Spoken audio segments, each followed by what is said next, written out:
was in the market for a truck a year and a half ago, there were two that made the list.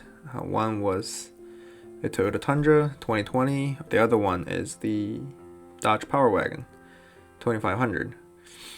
I ended up with a Tundra because, one, it was significantly cheaper. Two, I've owned a lot of Toyotas, and they always treated me nice.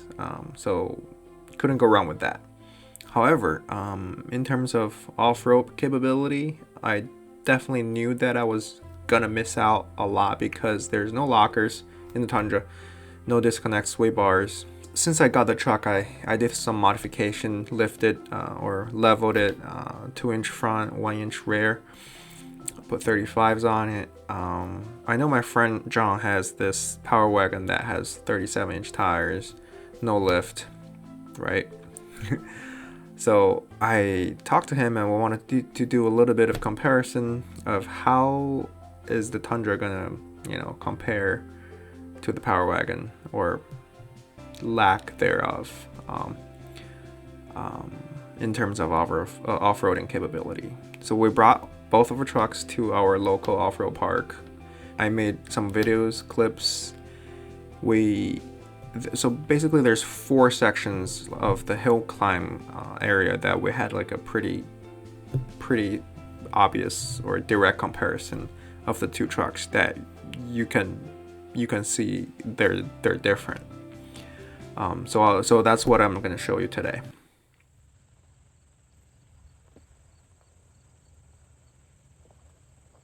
This first one is on a decent size incline hill with moderate sized rocks.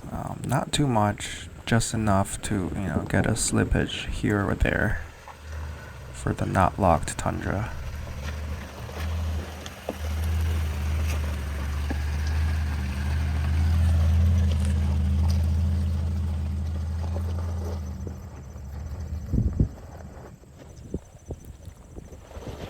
As you can see here, I started to get to lose traction.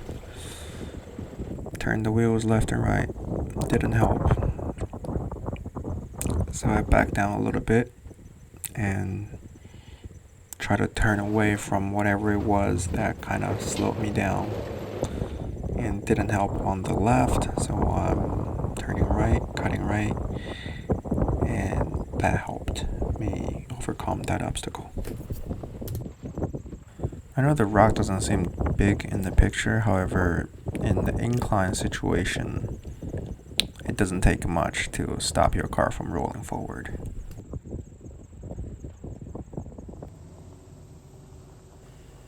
Now is the Powerwagon's turn on the same slope. Front and rear locked. Disconnect sway bar on 37s. There's nothing for it to worry about. Like Nathan from TFL said, Powerwagon don't care.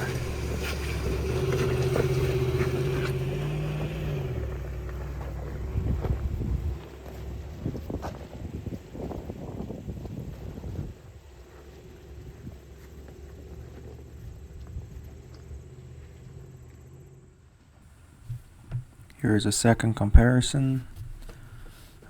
It's a little bit of more rocky than the first one. Same amount of incline. I believe it's about 15 to 20 degrees, but I'll check next time when I get there. As you can see, the Tundra does not struggle too much. Slow and steady. That's kind of how I like to off-road. Don't want to hurt anything, not sending anything. Just let the suspension and forward drive do the work.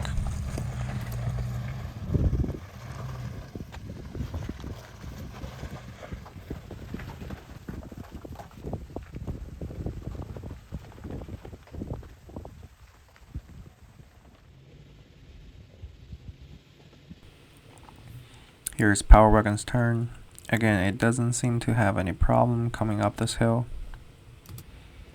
As you may see, 37-inch tires made it really easy to roll over rocks and obstacles compared to 35s. For this one, the Tundra and Powerwagon performs the same.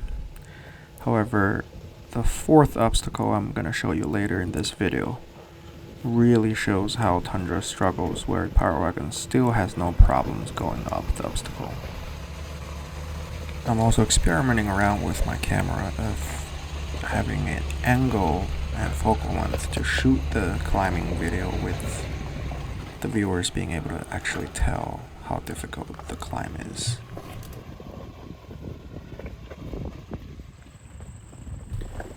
In this third comparison, it's really testing out my breakover angle on the Tundra 35s, where you can see when I'm climbing up that rock ledge, my sliders are really close to the rocks without touching.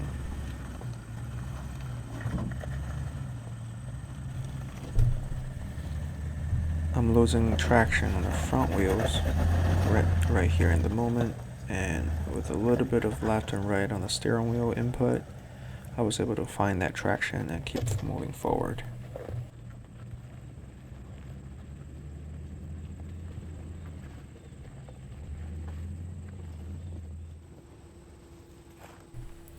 This is that same rock ledge, just shooting from above. As you can see, front and rear locked. Powerwagon does not slip.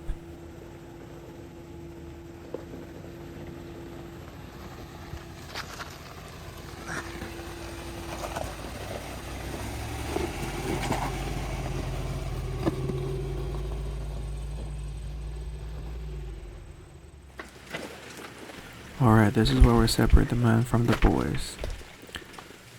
We call this hill Rolling Rock Hill. This is a very steep upward hill covered with medium to large size rocks everywhere, and they're loose. In the middle of the climb, where you can see I'm approaching right now, in front of the truck, there's about a 20-inch tall rock on both sides of the truck. So in order for me to get through it, I have to climb on top of it. And there's a little ditch right in front of the left rock I'm gonna climb in my rear tires. And you can see that's where I got stuck. The tire just kept spinning and no tractions were found. So I backed up a little bit and chose a different line, and it helped getting that left rear tire moving forward. And then the right rear tire climbed on that 20-inch rock right here. And then somehow I managed to hit my rock slider right here. This is that same climb with different angle, thanks to John for holding the camera and filming. As you can see, the slippage is pretty good amount of slip. I'm just glad that I aired down to 20 psi for this trip, because I kind of knew this was coming up, and in my opinion 20 psi is a sweet spot for Tundra's ATRAC to work optimally, even though it's gonna sacrifice some height. Bam, like this.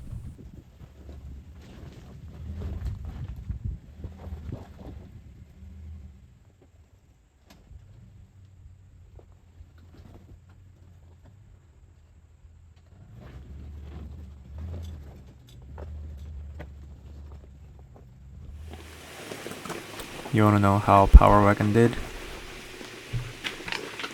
You may have already guessed it. And yes, the Powerwagon also slips just a tiny bit for all four wheels, and still managed to keep moving forward. And here we see just how close that rock is to that rear diff.